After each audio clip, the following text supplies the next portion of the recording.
Tu es coach infopreneur formateur. Voici la meilleure manière de lancer tes campagnes publicitaires, surtout en cette année. Regarde cette vidéo.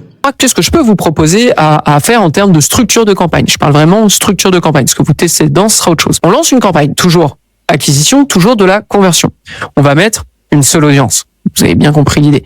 Parce que on fait quasiment plus de tests à audience. Généralement, la plupart des campagnes qu'on lance, il y a qu'une seule audience, broad ou un intérêt, ou bref, la meilleure. On met évidemment toutes les publicités qu'on veut tester au même moment, en même temps. Tout dépend évidemment de votre budget. Si vous avez un gros budget, ça peut être intéressant de lancer plus de 5 pubs. Imaginons que vous avez, 200 euros à mettre par jour sur cette campagne. Je suis à l'aise de passer à 5, 7, 8 pubs actives au même moment. D'accord? Si vous êtes à 50 euros par jour, restez sur 5 pubs max.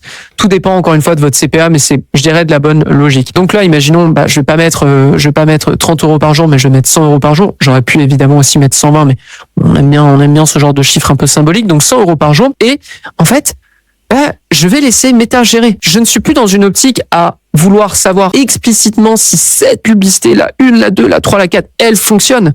Je veux juste que ça fonctionne. Et parce que la pub 1, la pub 2, la pub 3, la pub 4 va prendre le budget, parce que c'est certain, il y en a une ou deux qui vont prendre un max de budget, point barre, et les autres grappilleront rien du tout, et je sais très vite si ça fonctionne ou pas. C'est-à-dire, si la pub 1, elle prend tout le budget, mais que ça fonctionne pas, je la coupe. Mais, en la coupant, je garde tout l'apprentissage de l'audience pour que ça permette à la 2, à la 3 et à la 4 de pas être remontré aux mêmes personnes qui ont déjà refusé d'acheter ou refusé de générer un lead. Donc, je maintiens l'apprentissage au même endroit et j'avance beaucoup plus vite. Il y a ce point. Et ensuite, ce qui est intéressant, c'est que comment ça se passe si on scale? Imaginons que là, je veux passer à 100 euros par jour. En fait, si je fais le calcul sur 20% à chaque fois que ça fonctionne bien, on passe de 7 rounds à 4 rounds pour doubler le budget ici. Donc c'est quand même vachement plus rapide d'avoir une grosse campagne comme ça, parce que si on veut scaler, déjà elle a tous les bénéfices d'une grosse campagne, à savoir plusieurs publicités, et puis si jamais il y a un problème, je coupe et je laisse passer les autres. Et en plus de ça, je parle d'un budget qui est beaucoup plus important dès le départ, qui est pas non plus excessif, mais qui est plus important, qui aurait été le même si vous aviez testé